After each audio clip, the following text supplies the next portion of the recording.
yang dilakukan oleh para masyarakat yang mencoba untuk mudik. Nah, tentu ini tetap kita antisipasi dan kami mengimbau kepada warga masyarakat yang masih nekat, yang masih mencoba-coba untuk menawarkan jasa untuk bisa mengantarkan orang mudik, tolong berhenti karena kami akan amankan dan kami akan tangkap.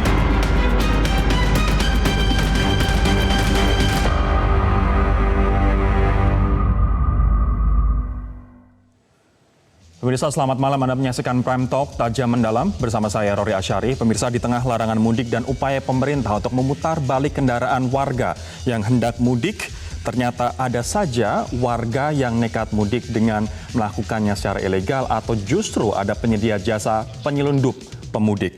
Nah, ada yang menumpang truk, bersembunyi di dalam bus maupun bahkan bersembunyi di dalam bagasi bus. Nah, petugas kepolisian mengamankan sebuah truk pemirsa yang diduga menyelundupkan pemudik di checkpoint ruas tol Cikarang, Jawa Barat. Saat diperiksa di kendaraan tersebut terdapat 4 orang yang bersembunyi di bagian dalam truk. Nah, sebuah truk yang diduga berisi pemudik ini diamankan oleh tim operasi ketupat Polda Metro Jaya di ruas tol Cikarang Barat, Jawa Barat siang tadi. Dilihat dari luar, truk tersebut tampak seperti layaknya truk angkutan barang biasa. Namun setelah diperiksa, ternyata ada 4 orang penumpang di bagian dalam truk. Baik, sesuai dengan Peraturan Menteri Perhubungan nomor 25 tahun 2020 tentang larangan mudik, polisi kemudian meminta penumpang yang berada di dalam truk untuk turun dan dipulangkan ke daerah asal. Kita lihat terlebih dahulu gambarnya. Ternyata ada sejumlah orang yang bersembunyi di dalam truk ini.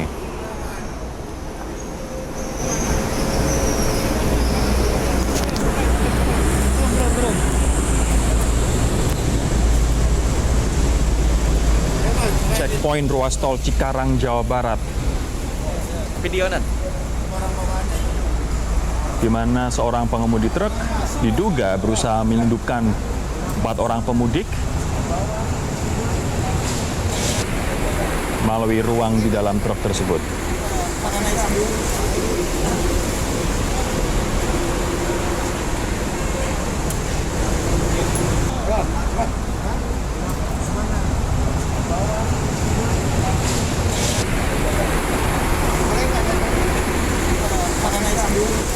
Sudah sepekan pemirsa larangan untuk mudik dilakukan, namun masih saja ada warga yang bandel dan nekat untuk mudik, dan hal ini dimanfaatkan sejumlah oknum untuk menyediakan bisnis travel gelap.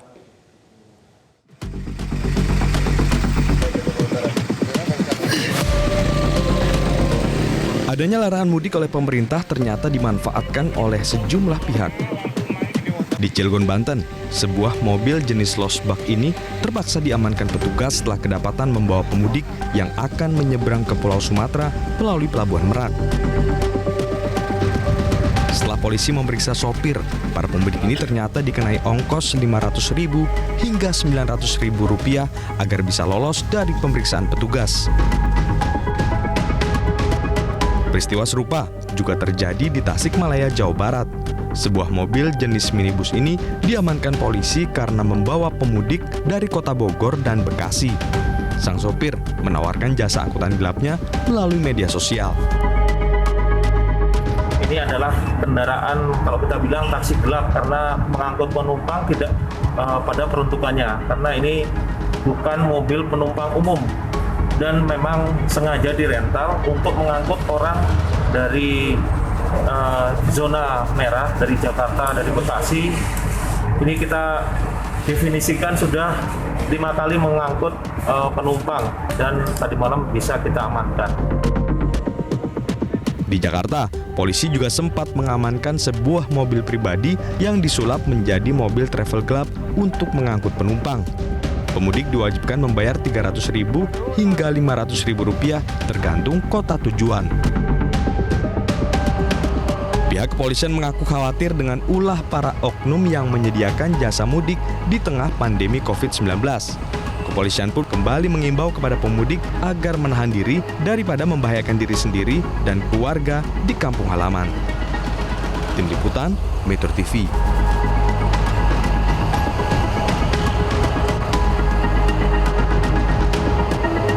Kita Kita akan membahas lebih jauh terkait dengan bisnis travel gelap untuk mudik ini bersama dengan Kakor Lantas Polri sesaat lagi.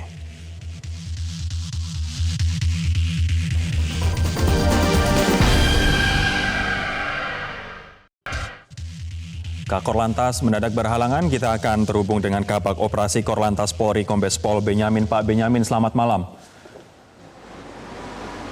Selamat malam Mas Rory. Pak Benyamin, apa tindakan Korlantas Polri Pak untuk mencegah penyelundupan pemudik yang beberapa waktu terakhir ini cukup marak? Ya, jadi memang beberapa hari ini ya setelah kita evaluasi selama 8 hari sampai dengan hari keempat itu masih normal, tetapi memasuki hari kelima sampai dengan hari ketujuh kemarin itu sudah berbagai macam cara pemudik ini untuk melintasi perbatasan ataupun penyekatan-penyekatan. Ya, kita dapati beberapa cara, yaitu seperti dimasukkan ke dalam truk, ya dimasukkan ke dalam kontainer, bahkan juga ada yang bersembunyi di bagasi bis, ya. Itu untuk kendaraan-kendaraan yang berangkat atau lebih, ya.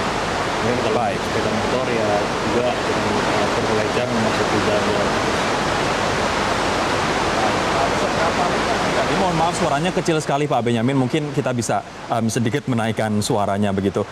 Seberapa lihai sebenarnya para penyelundup ini atau orang yang menjalankan bisnis gelap travel ini Pak untuk menyelundupkan pemudik? Ya, memang ada beberapa travel ya, bahkan dia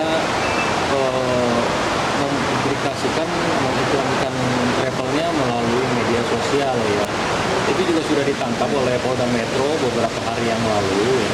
Kemudian sudah dilakukan pemeriksaan. Sampai saat ini pemilik travelnya masih dalam pemeriksaan, namun untuk para pemudiknya ataupun penumpangnya diperintahkan untuk kembali ke tempat. Begitu. Jadi modus transaksinya melalui sosial media kebanyakan melalui apa Pak? Facebook, Twitter, atau broadcast di WhatsApp atau apa Pak Benyamin? Ya, macam-macam, termasuk Facebook, ya, Instagram juga ada juga, ya. Jadi dimasukkan ke situ. Tapi kita untuk masalah mereka mengiklankan, kita tidak bisa melakukan tindakan hukum karena bebas-bebas saja mereka melakukan perbuatan itu, ya. Jadi itulah mereka mengiklankan.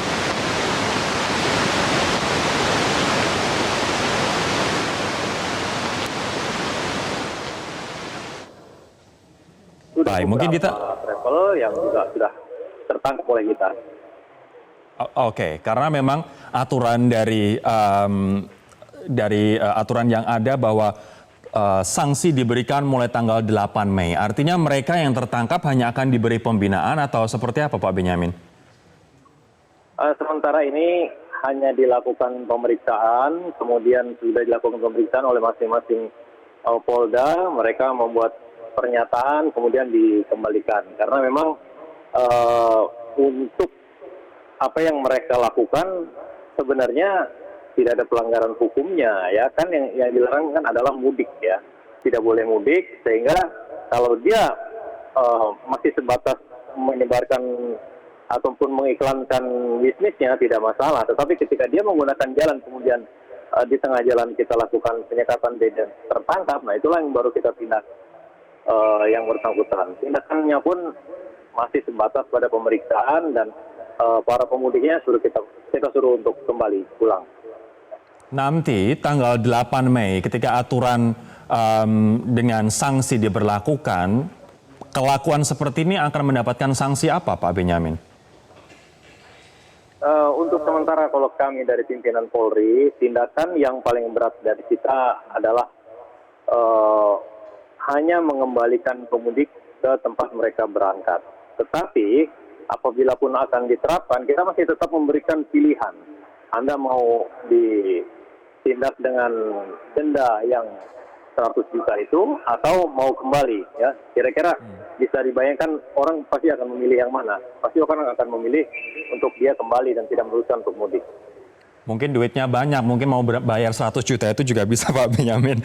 Apa yang ingin Anda sampaikan Pak Benyamin ke masyarakat yang masih saja hendak nekat mau mudik ataupun mereka yang menyediakan bisnis travel gelap ini Pak? Menurut kami sebaiknya untuk masa sekarang ini ketika pemerintah melakukan larangan mudik ya tetap patuhi aturan dari pemerintah ya, karena sudah beberapa kali mencoba melalui jalan tikus pun kita melakukan beberapa penyekatan sampai ke Jawa Tengah, sampai ke Jawa Timur tetap akan dikembalikan. Begitu juga yang akan melakukan penyeberangan, sudah 2 hari menunggu kebijakan dari kita untuk bisa diseberangkan juga tidak bisa selama aturan ini masih tetap diberlakukan bahwa tidak boleh mudik, kita akan tetap untuk melarang masyarakat untuk melaksanakan mudik. Pak Benyamin, terakhir untuk jalur-jalur tikus, di mana mungkin sepeda motor bisa lewat di sana, mobil-mobil pickup kecil bisa lewat di sana. Apa langkah Korlantas agar jalur tikus tidak dimanfaatkan untuk mudik? Ini banyak sekali pertanyaan seperti ini. Menurut saya silakan saja kalau masyarakat ingin mencoba mencari jalur tikus, namanya mereka berusaha untuk keluar ya, tetapi jangan salah, ketika dia lepas dari jalur itu akan memasuki jalan besar, pasti ada penyekatan lagi dan pasti akan dikembalikan. Jadi perbuatan yang sia-sia. Demikian. Perbuatan yang sia-sia. Terima kasih sekali lagi Kabag Operasi Korlantas Polri, Kombes Pol Benyamin. Kita akan melihat lebih dahulu sejumlah kasus pemirsa yang berhasil diungkap oleh kepolisian terkait dengan upaya mudik di tengah larangan mudik saat ini.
Kami berusaha mengkompilasi beberapa kasus di mana pemudik datang dari zona merah pulang ke kampung halaman dan ternyata jadi positif begitu atau dia menularkan ke anggota keluarga dan juga ke kampungnya. Kita lihat bersama-sama. Ini salah satu contohnya adalah di Bangkalan yang merupakan kasus pertama di Bangkalan. Dia dinyatakan positif pada 10 April lalu. Ini merupakan pasien yang baru saja kembali dari Jakarta atau mudik dari Jakarta lewat jalur darat. Dia jalan begitu ke Bangkalan bersama dengan 8 orang lainnya.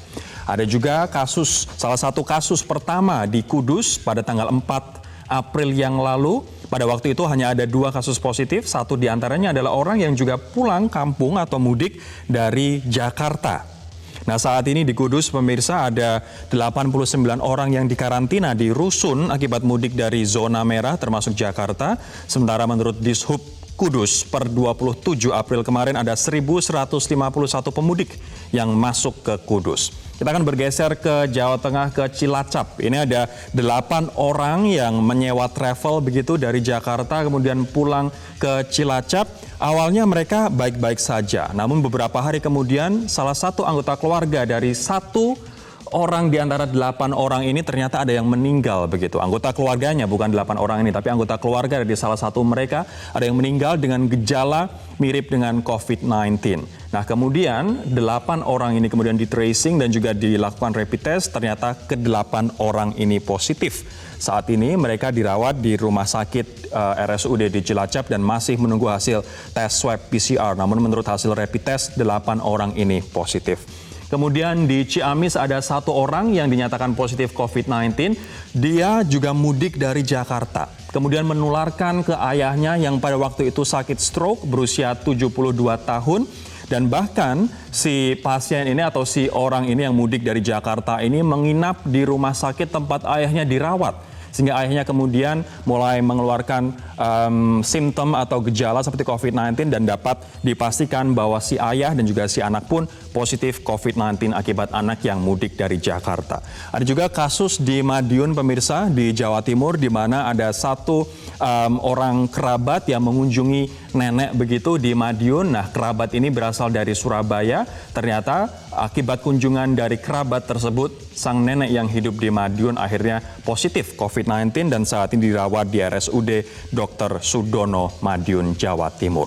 Nah, ini ada kemudian permodelan atau estimasi dari tim Fakultas Kesehatan Masyarakat Universitas Indonesia yang memprediksi apabila 20% atau 6,5 juta warga Jabodetabek mudik atau tidak mudik, apa yang akan terjadi? Ada dua skenario di sini berdasarkan permodelan dari tim ahli Fakultas Kesehatan Masyarakat UI jika tidak mudik. Ini per Mei dan Juni 2020. Jika tidak mudik, di sebelah kanan layar kaca Anda pemirsa, Pulau Jawa di luar Jabodetabek diprediksi akan ada 770.000 kasus positif, sebagian besar membutuhkan perawatan serius di rumah sakit. Artinya akan ada pertambahan 30.000 kasus per hari jika 20% saja warga Jabodetabek tidak mudik. Tapi kita akan bergeser ke sebelah kiri layar kaca Anda. Jika 20% atau 6,5 juta warga Jabodetabek ini mudik ke Pulau Jawa di luar Jabodetabek, maka jumlahnya diprediksi kasus positif di Pulau Jawa di luar Jabodetabek akan mencapai 1 juta kasus positif. Kemudian pertambahan kasusnya pun juga 10.000 lebih banyak, menjadi 40.000 kasus per hari. Sekali lagi, ini adalah skenario apabila 20% warga Jabodetabek tidak mudik. Sementara ini adalah jika 6,5 juta atau 20% warga Jabodetabek memilih untuk mudik. Inilah yang terjadi. Nah, kita bisa mengartikan apa? Artinya apabila 20% warga Jabodetabek tidak mudik tahun ini pemirsa, kita bisa mengurangi resiko. Kita bisa menekan jumlah kasus di luar sana, khususnya di Pulau Jawa di luar Jabodetabek. Sebanyak 200.000 kasus ini bisa dicegah, sebuah jumlah yang signifikan. Mungkin Anda juga bertanya-tanya kenapa jumlahnya bisa banyak sekali padahal pemerintah baru mengumumkan ada 10.000 kasus, namun model perhitungan dari ITB kemudian dari UI mengatakan bahwa jumlah yang diumumkan pemerintah saat ini adalah baru sebagian kecil dari kasus yang di luar sana yang tidak terdeteksi. Ada yang mengatakan bahwa saat ini yang diumumkan pemerintah baru 2%. Ada juga mengatakan bahwa sebenarnya yang di luar sana terjadi adalah 14 kali lebih banyak jika dibandingkan dengan apa yang diumumkan oleh pemerintah. Ini juga menjadi PR bersama agar kita bisa menaikkan jumlah tes PCR per hari menjadi 10.000 tes per hari atau tes masif PCR tersebut bisa dilakukan di Indonesia. Saat ini masih 3.000 dan juga 4.000 tes PCR per hari, belum 10.000 seperti yang ditargetkan oleh Presiden Joko Widodo.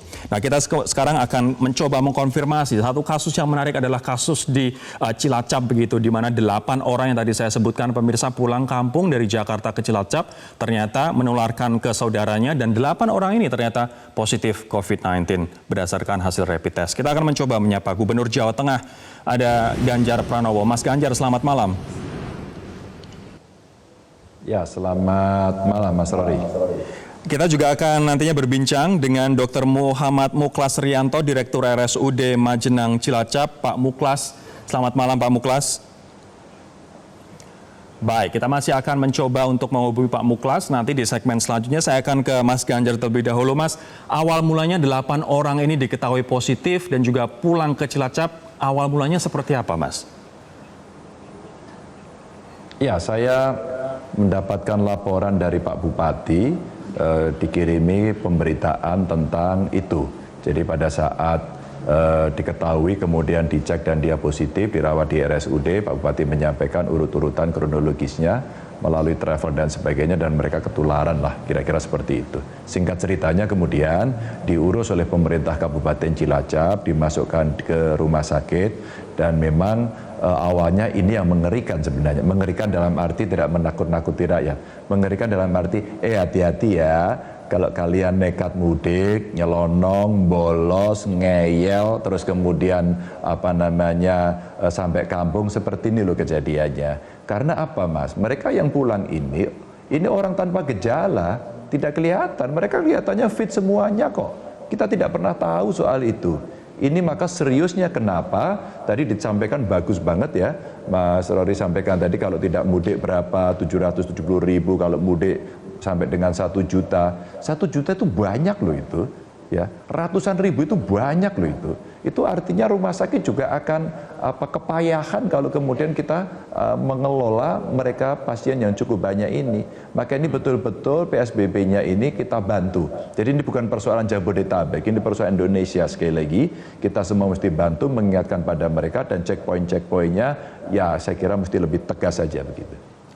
Mas Ganjar, apakah ada kasus lain Mas yang seperti ini terjadi di mana pemudik dari zona merah, kemudian misalnya khususnya Jabodetabek, kemudian pulang ke Jawa Tengah dan ternyata ada kejadian serupa?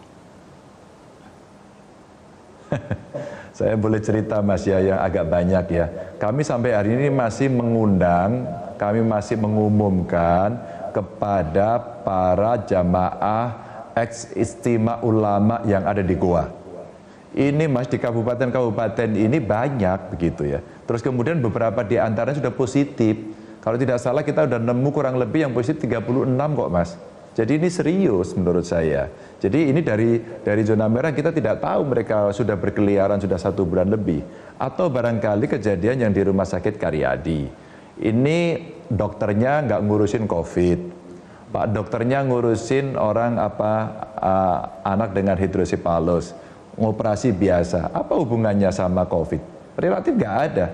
Tapi kalau kemudian setelah dioperasi ditanya atau asesmennya awal apakah dari zona merah? Tidak. Apakah dari kesana? Tidak. Kemudian dioperasi. Mas, seluruhnya dokternya kena Mas kemarin. Habis sembuh saya senang banget dengarnya. Jadi artinya apa? Ternyata setelah mereka dicek si pasien ini ibunya barusan dari zona merah begitu. Kalau saya ambil contoh banyak Mas yang terjadi seperti ini. Apa artinya? Jangan sampai sekali lagi kepada para pemudik untuk please tolong, saya minta tolong betul jangan pulang. Saya tahu Anda ada persoalan, saya tahu Anda butuh logistik. Boleh nggak nanti kita bantu, saya akan kerjasama dengan Kang Emil, Mas Anies, Kementerian Sosial, yuk kita bantulah, tapi Anda di situ saja, jangan pulang begitu ya. Itu harapan saya. Baik, Mas Ganjar, terkait dengan kasus orang yang mudik ini, kemudian apa yang ingin Anda sampaikan, Mas, kepada mereka yang masih saja, tadi saya berbicara dengan anggota Korlantas Polri, begitu ada modus-modus penyelundupan pemudik, bahkan ada yang membayar 400 hingga 500 ribu, bahkan sampai nekat tinggal di bagasi bus untuk bisa mudik ke kampung halaman, Mas. Iya, yang seperti ini tolong tidak dipertegas saja tidak begitu. Kalaulah mereka memang ada satu izin khusus yang mau diberikan, silakan pengambil otoritas dengan sangat ketat menyampaikan. Kalau tidak jangan ambil risiko. Karena ketentuan yang lain mohon maaf, karena faktor ekonomi kan nggak ada. Karena cerita umpama mau nengok keluarga kan nggak ada. Toh nengok keluarga lebih berbahaya lagi, sekali lagi, kalau mereka OTG lebih berbahaya. Tadi sebelumnya di TV swasta yang lainnya saya juga diskusi soal ini. Apa yang disampaikan tadi? Kalau itu OTG ngeceknya gimana coba? Apakah cukup dengan rapid test? Ingat, false positif lebih banyak loh ya. Ingat, saya ingatkan aja ini. Kami lagi mendeteksi dengan data statistik kami. Karena banyak orang yang waktu di rapid test mereka merasa positif, sekarang di swab semuanya, swabnya banyak banget, labnya nggak sanggup, tapi hasil labnya beberapa diantaranya negatif. Maka kemudian false positif ini menjadi berbahaya. Nah, alat apa yang bisa dilakukan? Ketika teknologi belum bisa, ketika metode-metode yang ada belum bisa memenuhi, ya satu saja, sudahlah, dimintain saja. Anda harus bertahan sampai umpama akhir tahun. Terus kemudian digerakkan lagi bantuan donasinya sehingga mereka bisa stay. Atau barangkali dengan cara yang lain kita mere-engineer agar ekonomi dihidupkan secara terbatas. Sehingga beberapa orang itu masih bisa hidup. Nah kalau caranya seperti ini mungkin mereka akan bisa berjalan. Kalimat nyinyirnya Mas Rory kepada saya itu kira-kira gini kalimat nyinyirnya. Pak Ganjar saya oke deh nggak pulang, tapi yang kasih makan siapa? Wong saya juga nggak kerja nggak dibayar kok. Saya korban PHK kok gitu. Makanya sebenarnya jamin aja di situ. Pokoknya di zona merah nggak boleh keluar, yang dari luar nggak boleh masuk, kecuali yang khusus-khusus tadi, kesehatan, logistik, keamanan, kecuali yang seperti itu. Menurut saya begitu. Artinya kemudian distribusi bantuan pun juga harus beres begitu ya agar mereka tetap stay di kawasan mereka dan juga tidak pulang kampung, khususnya ke Jawa Tengah. Mas Ganjar, nanti kita juga akan berbincang dengan Direktur RSUD Majenang Cilacap, Pak Muhammad Muklas Rianto sesaat lagi. Tetaplah bersama kami di Prime Talk.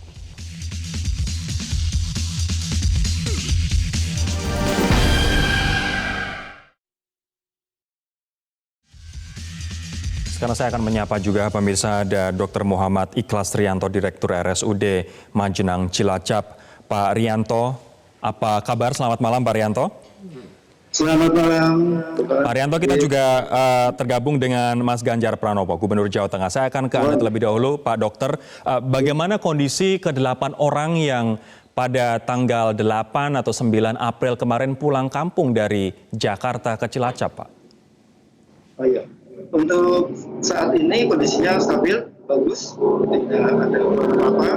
Ya, ini kita di ruang isolasi di RSUD Magelang untuk sambil menunggu hasil swab aja.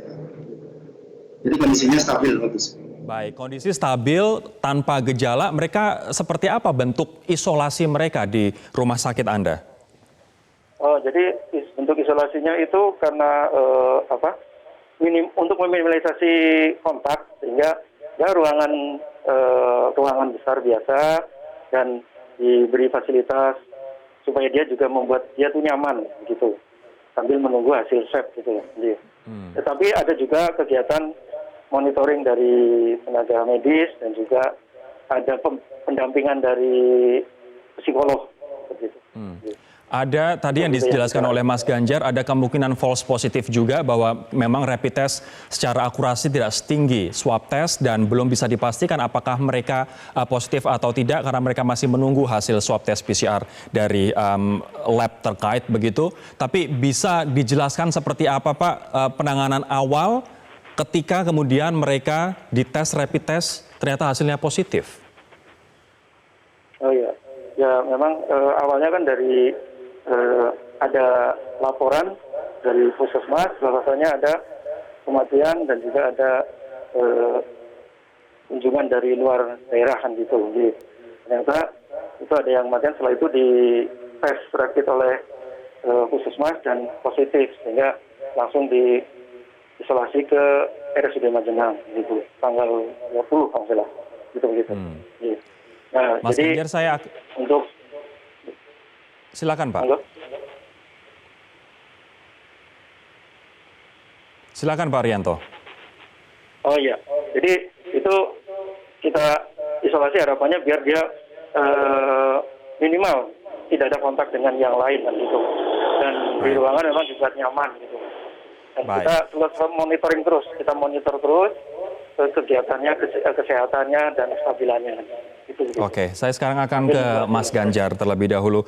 Mas Ganjar, mungkin bisa dijelaskan secara helikopter view gitu terkait dengan kondisi fasilitas kesehatan di Jawa Tengah saat ini. Jika nantinya terdapat lonjakan pemudik yang entah bagaimana caranya bisa lolos ke Jawa Tengah dan ternyata mereka membawa resiko dan menularkan kepada banyak warga di sana atau keluarga mereka, seperti apa situasi fasilitas kesehatan saat ini di Jawa Tengah, Mas? Ya, Mas Rory, tentu kita menyiapkan terus untuk melakukan perbaikan-perbaikan ya. Mudah-mudahan itu tidak terjadi. Tapi kalau kemudian kita gagal melakukan penghentian pelarangan mudik ini di checkpointnya masih bisa bobol. Tadi ada ceritanya lucu juga ya kalau ada bisa yang mau bayar dia ngumpet di box begitu dan seterusnya atau lewat jalan-jalan tikus. Maka itu risikonya akan lebih banyak. Ini kita butuh membangun kesadaran bersama. Tapi rumah sakit kita siapkan, bahkan di rumah sakit Bung Karno di Solo, ini rumah sakit baru kita siapkan betul-betul agar itu hanya dipakai untuk COVID. Sekali lagi hanya dipakai untuk COVID. Di samping itu juga kami sudah menyiapkan sekarang fasilitas-fasilitas yang diperlukan seandainya umpama dokter, perawatnya, mereka tidak harus pulang, mereka harus menginap, mereka sendiri perlu diisolasi dalam arti bukan karena sakit, karena justru karena sehat, sehingga nanti dia fit untuk merawat, kita siapkan. Badan diklat kita siapkan, tempat-tempat titik-titik, gedung-gedung kita yang masih kosong kita siapkan begitu. Dan beberapa kabupaten memang meminjam fasilitas kita di samping mereka menyediakan sendiri. Pak Wali Kota Semarang, dia menyediakan rumah dinasnya yang tidak dipakai, beliau pakai, di depannya dikasih tenda. Terus hotel kami yang ada di Semarang kita pakai. Terus kita siapkan juga tempat asrama haji, itu kita siapkan juga. Nah, ini cara kita untuk bisa menyampaikan. Kalau kita ngelihat di sekitar Solo Raya, Rumah Sakit Muwardi masih bisa diekstend banyak sekali. Beberapa rumah sakit kita siapkan untuk mereka mengekstend seandainya kemudian terjadi satu lonjakan ya. Sehingga kita betul-betul siap, sambil kami bicara terus dengan gugus tugas pusat juga, dengan Kementerian Kesehatan untuk menyiapkan peralatan-peralatan yang ada. Dan alhamdulillah bantuan-bantuan dari masyarakat, civil society, perusahaan-perusahaan ya, mereka terus datang memberikan bantuan-bantuan kepada kami. Ini sebuah dukungan yang luar biasa. Oke. Mas Ganjar, sebelum saya jeda, perlukah misalnya dibuat aturan di masing-masing kelurahan atau kecamatan di satu provinsi Jawa Tengah begitu untuk menerapkan pemberian efek jera? Ini seperti yang dilakukan di Sragen, di mana pemudik ditempatkan dalam rumah berhantu begitu biar kapok. Atau misalnya ada kewajiban bagi pemudik untuk menyewa rumah kosong atau rumah kos sendiri, rumah susun sendiri sampai mereka menjalani 14 hari karantina. Mungkinkah itu dibuat aturan per kelurahan, per kecamatan di provinsi Anda, Mas? Kami memberikan dalam konteks otonomi daerah ini itu kearifan-kearifan lokal. Menurut saya itu bagian arif juga kok itu. Kamu nekat pulang kan, ngeyel toh, kamu tak masukin rumah hantu, katanya rumah hantu, ya rumah kosong aja. Lalu kami membuat buku ini, Mas. Sebenarnya buku ini bagian dari cara kita, kami sebut sebagai Joko Tonggo. Joko Tonggo ini menjaga antar tetangga. Maka menjaga antar tetangga ini lebih humanis menurut saya, dengan tugas mereka mencatat, mereka membuat lumbung-lumbung pangan, mereka mesti bisa mencatat siapa yang paling berisiko, apakah itu orang yang sudah sakit, yang sepuh-sepuh, atau mungkin balita, ibu hamil, dan sebagainya. Nah, ini kita siapkan. Memang ini butuh gerakan. Karena sebenarnya secara kultural, masyarakat kita itu sudah punya spirit gotong royong, lembaganya ada.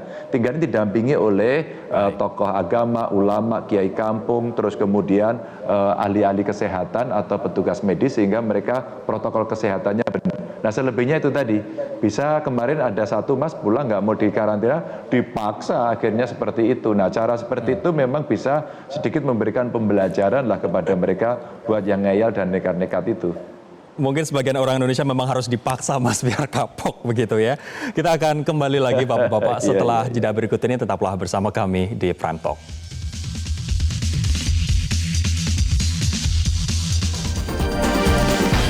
Saya akan ke Pak Arianto sekarang. Pak Arianto, kalau misalnya masih ada saja pemudik yang nekat pulang ke Cilacap seperti contoh 8 orang yang diduga positif ini, apa yang akan terjadi kepada masyarakat dan juga fasilitas kesehatan di Cilacap? Yang jelas dampaknya itu kalau seandainya ada yang nekat pulang, ya apalagi yang positif COVID, itu penularannya jadi lebih besar, lebih banyak kan gitu. Dan berimbasnya ke fasilitas kesehatan yang di daerah itu akan penuh sehingga tidak bisa menampung. Jadi benar kata pemerintah memang anjuran untuk tidak mudik. Itu seperti sekarang itu. Situasi di RSUD Majinang sendiri seperti apa, Kak? Sudahkah overload begitu dengan jumlah pasien atau seperti apa? Kalau khusus untuk ruang isolasi di RSUD Majinang itu ada total tempat tidur ada 39. Ini sudah full. Baik, artinya kalau nanti ada pasien yang datang lagi atau mereka yang mudik ternyata positif, tentu saja Rumah Sakit Majinang tidak bisa untuk meng-cope dengan jumlah pasien terus bertambah. Terima kasih Pak Rianto. Saya akan ke Mas Ganjar sekarang. Mas Ganjar, saya mungkin akan bergeser sedikit pertanyaannya terkait dengan PSBB. Baru Tegal yang mengajukan PSBB, bahkan Semarang akan menggunakan Joko Tonggo yang seperti Anda tadi jelaskan, Mas. Apa alasan kota-kota di Jawa Tengah belum mengajukan PSBB, Mas Ganjar? Ya, sebenarnya produknya pembatasan ya. Skalanya tinggal berapa besar yang bisa diberikan. Maka kalau kita mau PSBB, kita akan belajar. PSBB yang seperti apa? Seperti Jabodetabek atau seperti yang di Tegal, begitu kan? Karena kita harus menghitung seluruhnya yang ada. Kota Semarang dan Semarang sekitarnya, Raya, kemarin sudah kita rapatkan, memutuskan untuk tidak PSBB. Nah, 1 minggu ini kita uji cobakan dengan aturan-aturan yang lebih ketat, menata semuanya. Ayo jaga jarak, ayo pakai masker, yang berbisnis juga kemudian dijarangkan, masuknya dijarangkan, shift-nya dijarangkan, tempatnya dijarangkan. Kalau kemudian kita bisa hidup di mana di sekitar kita itu memang ada ancaman COVID, tapi kemudian kita bisa mengatur diri, maka model seperti yang di Taiwan bisa kita lakukan. Kan mereka juga tidak melakukan PSBB atau lockdown. Nah, ini yang kemudian kita sampaikan. Tapi kalau kemudian dengan cara ini nggak mungkin, ya bukan tidak mungkin juga, kita akan melakukan PSBB. Tapi ikhtiar-ikhtiar ini kita dorong agar kemudian juga seluruh aspek bisa hidup, bisa berjalan begitu. Baik, Gubernur Jawa Tengah Ganjar Pranowo dan juga Pak Muhammad Ikhlas Rianto, Direktur RSUD Majenang Cilacap. Terima kasih Bapak-Bapak atas waktunya di Prime Talk. Pemirsa, demikianlah Prime Talk malam hari ini. Sekali lagi, jangan mudik karena resiko sangat besar. Bisa saja kita yang sehat seperti ini adalah orang tanpa gejala dan juga positif begitu, dan juga membawa resiko ke kampung halaman, terutama ke keluarga kita. Sekali lagi, jangan mudik. Saya Rory Asyari mewakili teman-teman yang bertugas undur diri. Sampai jumpa.